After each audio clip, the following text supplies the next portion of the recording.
अहो यांचं काही नाही हो, हे सगळे गुत्तेदारी पद्धतीतले माणसं आहेत या महिला. रुपालीताई हे आज आहेत का महिला अध्यक्ष? उद्धव ठाकरे मुख्यमंत्री होते तेव्हाही होते, त्याच्या अगोदरचं सरकार काँग्रेसचं होतं तेव्हाही होते. मग आज का जाग आली तुम्हाला की महिला आयोग झोपलाय म्हणून? महाराष्ट्रामधले असे काही संस्था आहेत का की ज्याच्याकडं फक्त कामापुरतं बघितलं जातं असं तुम्हाला म्हणायचं का? त्याच्याकडं रुपालीताईनं काय तक्रार घेतल्या नाही का? रुपालीताईनं ज्या ज्या तक्रारी आल्या त्याच्या संबंधित पोलीस स्टेशनला वर्ग केलं ना, पण तरीही तुम्ही या महिला सगळ्या त्यांच्यावर तुटून पडण्याचं कारण काय?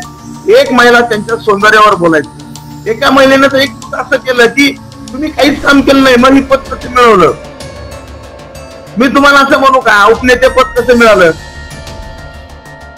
अरे एक महिला आहे तुम्ही, एका महिलेची जर आदर कदर करायची नसेल तर तुम्हाला काय बोलावं? अंजली दमाने ताई, आपण कुठल्याही विषयामध्ये हस्तक्षेप करणं म्हणजे तुम्ही तुमची गुत्तेदारी पद्धत थोडी बंद करा जरा. आपण जरा सावकाश या. महिला अध्यक्ष जेव्हा आहेत तेव्हा त्यांची जबाबदारी ही मान्य आहे, पण हे सगळं झोपलंय, कामच करत नाही. रुपालीताई कामच करू शकत नाही, बदलत करा. आता खडसेताई पण त्याच बोलल्या. अहो हे बोलण्याचं कारण काय? असं कारण महाराष्ट्राला माहिती नाही. एकच सांगतो, याचं कारण असं आहे की माननीय छगन भुजबळ साहेबांनी इकडे शपथविधी घेतला, ते मंत्री झाले की त्याचा राग काढण्यासाठी रुपालीताईला तुम्ही टार्गेट करताय. पण रुपालीताईला किती जरी तुम्ही टार्गेट केला तरी या तिघीताई माळी समाजाचा दोष आहे मी असं म्हणतो. तुम्ही माळी समाजाला तुम्ही टार्गेट करताय.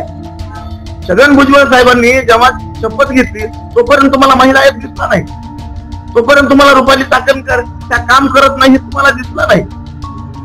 तुम्हाला आज दिसलं म्हणजे छगन भुजबळ साहेबांनी शपथ घेतली, तुम्हाला या रुपाली चाकणकर तुम्हाला काय? हे चुकीचं वागणं महिला म्हणून आपण बंद करावं. महिला म्हणून एखाद्या दुसऱ्या स्त्रीचा आदर करणं हे आपलं अगोदर अंजली दमानिया, अंधारेबाई आणि खडसेताईंनी अगोदर शिकावं, आणि मग तुमचे पद तुम्ही किती हुशार आहात हे सगळं तुम्ही पुन्हा महाराष्ट्राला सांगावं. कुठल्याही परिस्थितीमध्ये आपण गुत्तेदारी पद्धतीनं बोलू नका, याच्यामुळे महाराष्ट्राचं वातावरण गढूळ होतं. रुपालीताई यांच्याकडे महिला आयोग म्हणून पदच्युत अधिकारी म्हणून अध्यक्ष म्हणून त्यांच्याकडे जे जे कामं येतात ते त्या तक्रारीचं निवारण प्रामाणिकपणे करतात आणि ते केलेलं आहे.